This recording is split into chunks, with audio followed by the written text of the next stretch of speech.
안녕하세요. "어떤 일로 연락 주셨을까요?"에 대한 변협 등록 가사법 형사법 전문 변호사 지재훈 변호사입니다.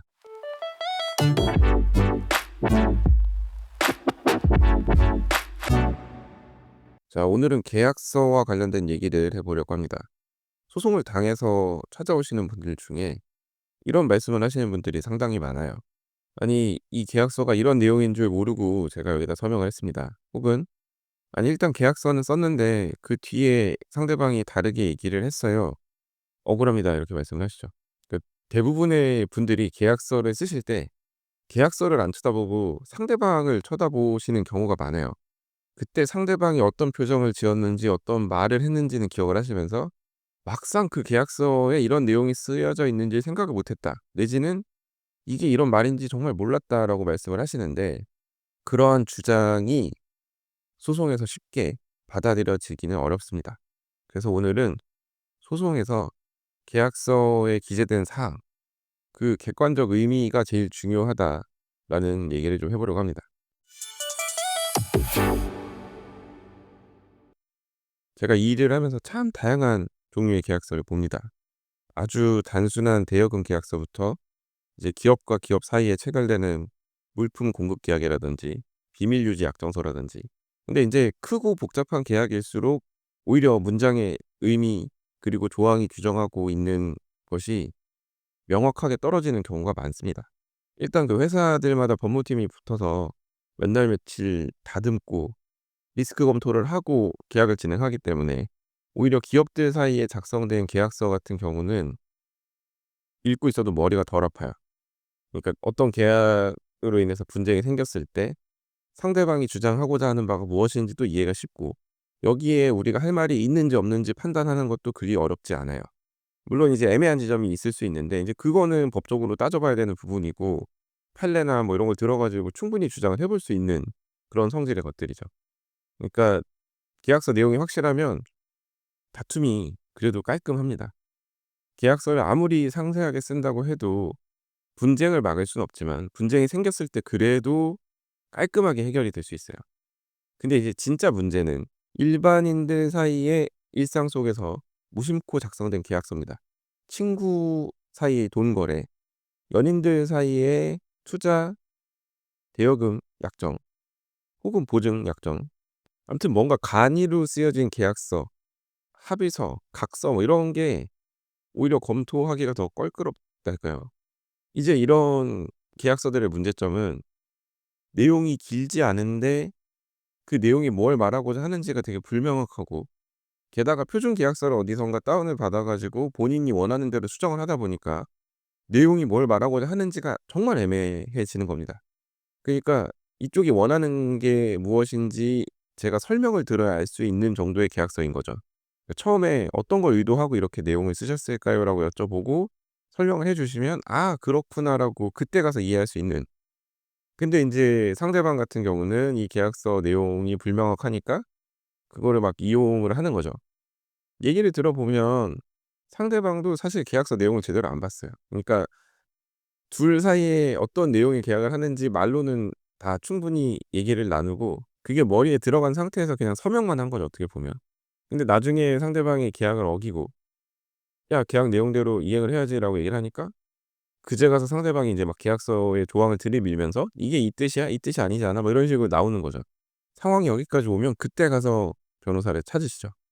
근데 이제 저 같은 경우는 "일단 계약서를 이렇게 쓴 이상 어쩔 수 없습니다."라고 말씀을 드리고 상담을 시작을 합니다.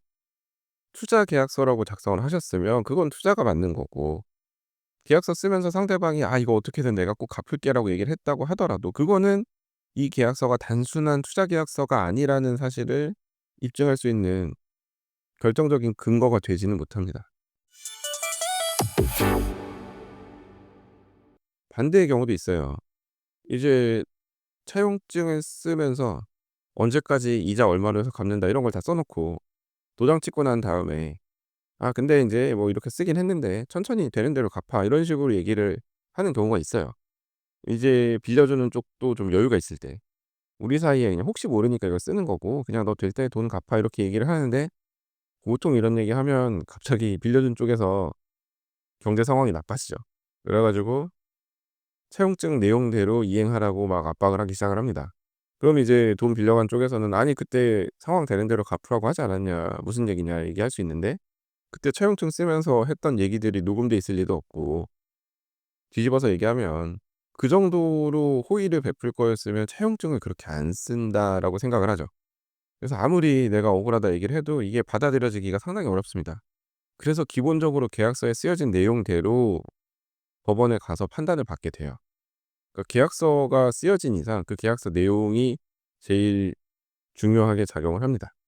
이제 이렇게 말씀드리면 많은 분들이 억울해하시죠. 아니 그러면 진짜 계약서를 이렇게 작성해 버리면 도저히 방법이 없나요? 그 이후에 계약서와 다르게 얘기한 건 아무 소용이 없나요? 판례는 이렇게 봅니다. 계약 당사자 사이에 어떠한 계약 내용을 처분문서인 서면으로 작성한 경우 문헌의 객관적인 의미가 명확하다면 특별한 사정이 없는 한 문헌대로의 의사표시 존재와 내용을 인정하여야 하며 문헌의 객관적 의미와 달리 해석함으로써 당사자 사이의 법률 관계에 중대한 영향을 초래하게 되는 경우에는 문헌의 내용을 더욱 엄격하게 해석하여야 한다라고 판시하고 있습니다. 여기서 중요한 건 특별한 사정이 없는 한 문헌대로 의사표시한 걸 인정을 해야 된다는 거죠. 특별한 사정이 있는 거 아닌가요? 변호사님이라고 말씀하실 수 있는데 이 특별한 사정을 인정받기가 상당히 어렵습니다. 특별한 사정이 정말 특별해야 돼요. 솔직히 말씀드려 가지고 이 특별한 사정이란 문구는 그냥 '안 된다.'라고 생각을 하시는 게 편해요. 괜히 이 단어에 기대 가지고 큰 기대를 하시면 나중에 판결이 내려졌을 때 크게 실망하실 수 있어요. 하지만 이제 소송을 하시는 분들은 뭐라도 지푸라기라도 잡는 심정으로 대응을 하길 원하시니까 이 특별한 사정에 해당된다는 점에 대해서 충분히 주장하고 다투어 드리지만 결과가 막 뒤집히는 경우는 많이 없다고 제가 말씀을 드리고 사건을 시작을 합니다. 그러니까 이제 여기서 말하는 이 특별한 사정이라는 거는 단순히 억울하다 이것만 가지고는 안 되고요.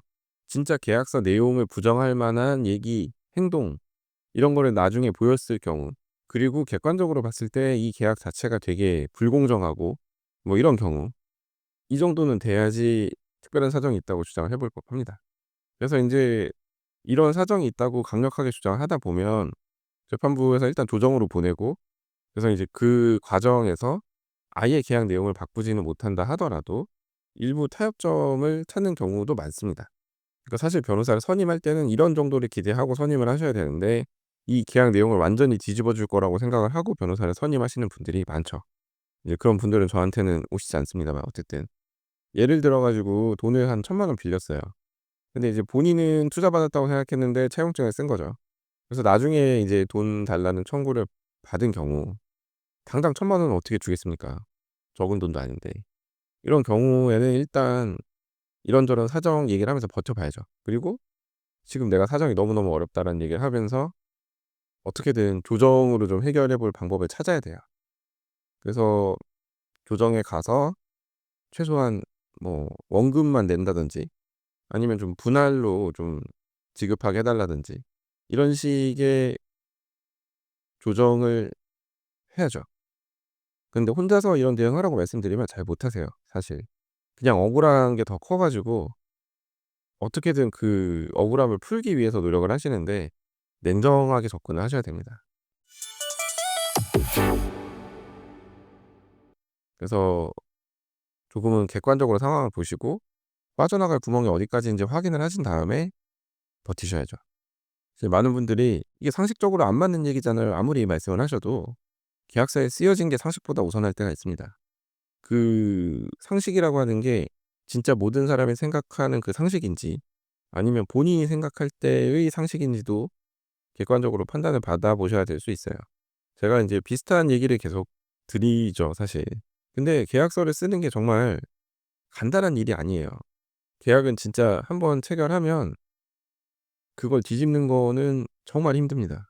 나중에 억울하다고 느끼지 않으려면 처음부터 제대로 계약을 쓰는 게 중요한데 막상 계약서 쓰기 직전에 "아 잠깐 멈춰 봐." 하면서 그때 가서 변호사 상담을 막 급하게 받거나 할 수가 없잖아요. 그러니까 평소에 좀 이런 걸 염두에 두시고 필요할 때 상담도 받아 보시고 이러셨으면 좋겠어요. 계약서 검토받는 거 이런 거에 정말 돈 아까워하시는 분들이 많은데 뭐 아까우실 수는 있어요. 그러면 최소한 인터넷에 올라와 있는 그 계약서 양식을 다운받아서 그대로 쓰세요. 그대로 쓰시고 이 내용대로 서로가 이행한다고 생각을 하세요. 괜히 어설프게 이거 바꾸고 저거 바꾸고 하다가 계약 내용이 이상해지면 나중에 싸우기밖에 안 합니다. 그런데 이제 그럼에도 불구하고 바꾸고 싶은 조항이 있으시면 변호사 도움을 받으세요. 몇십만 원 쓰시는 게 나중에 몇백만 원 아끼는 길이 될 수 있어요. 아니면 진짜 몇십만 원 아끼려다가 나중에 몇천만 원 못 받게 될 수도 있고요. 아무튼 그 계약 그리고 계약서가 가지는 무게를 한번 생각해 보시라는 말씀을 이렇게 드려 봤습니다. 자, 오늘 제가 준비한 얘기는 여기까지이고요. 오늘도 끝까지 들어주셔서 감사합니다. 자, 다음 에피소드에서는 더 흥미롭고 유익하고 현실적인 그런 법률 이야기로 찾아뵙도록 하겠습니다. 이상 대한변협 등록 가사법 형사법 전문 변호사 지태훈 변호사였습니다. 감사합니다.